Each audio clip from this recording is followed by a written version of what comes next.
ओम शांति।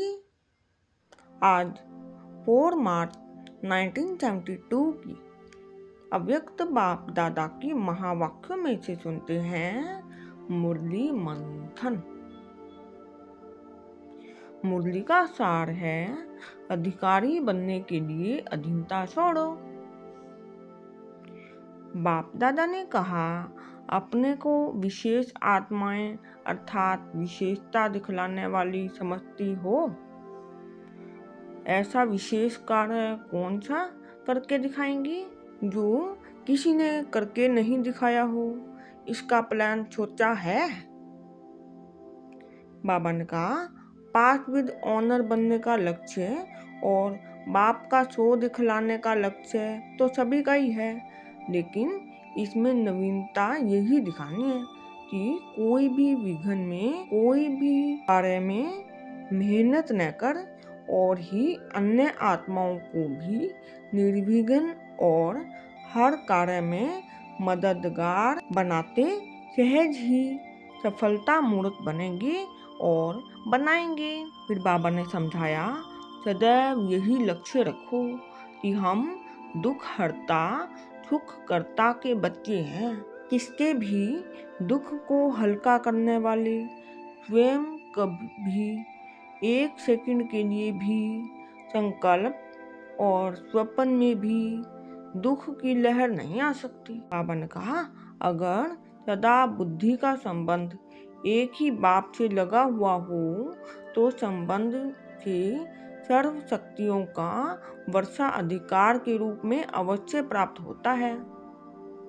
बाबा ने कहा, अधिकार प्राप्त न होने के कारण कहाँ न कहाँ किस प्रकार की अधीनता है, चाहे अपने देह के भान की अधीनता हो, चाहे पुराने संस्कारों की, चाहे कोई भी गुणों की धारणा की कमी के कारण निर्बलता के अधीन हो, इसलिए अधिकार का अनुभव नहीं कर पाते। बाबा ने कहा, सदैव यही समझो कि हम अधीन नहीं अधिकारी हैं। पुराने संस्कारों पर माया के ऊपर विजय पाने के अधिकारी हैं। अपने देह के भान, देह के संबंध व संपर्क जो भी हैं उनके ऊपर विजय पाने के अधिकारी हैं।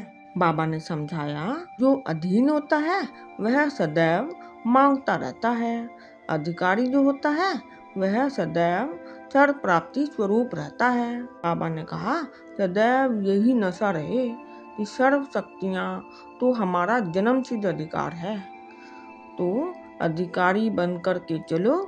ऐसा सदैव बुद्धि में श्रेष्ठ संकल्प रहना चाहिए।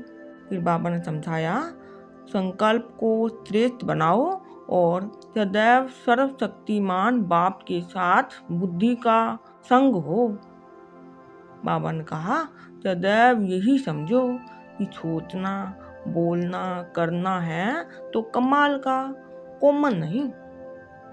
बाबा ने कहा, सदैव यही चेक करो कि हमारा संकल्प जो उठा वह साधारण है वह श्रेष्ठ।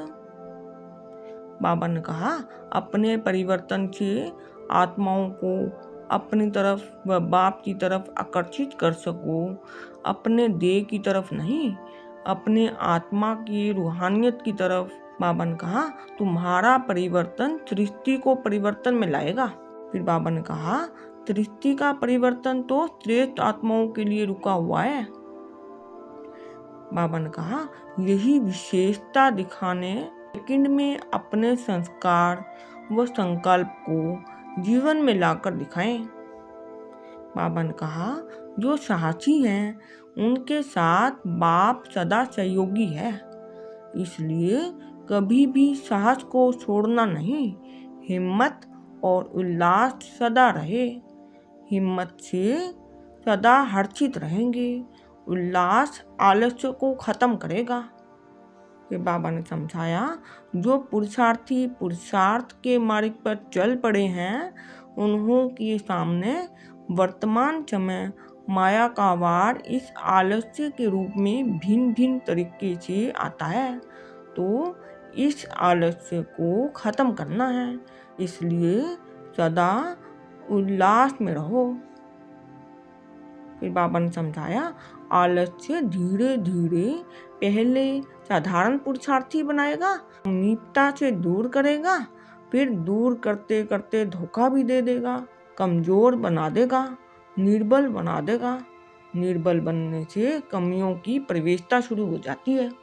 और लास्ट में बाबा ने कहा, सदैव यही चेक करना, मेरी बुद्धि की लगन बाप और बाप के कर्तव्य से थोड़ी भी दूर तो नहीं है, बिल्कुल समीप व साथ साथ है। अच्छा, ओम शांति।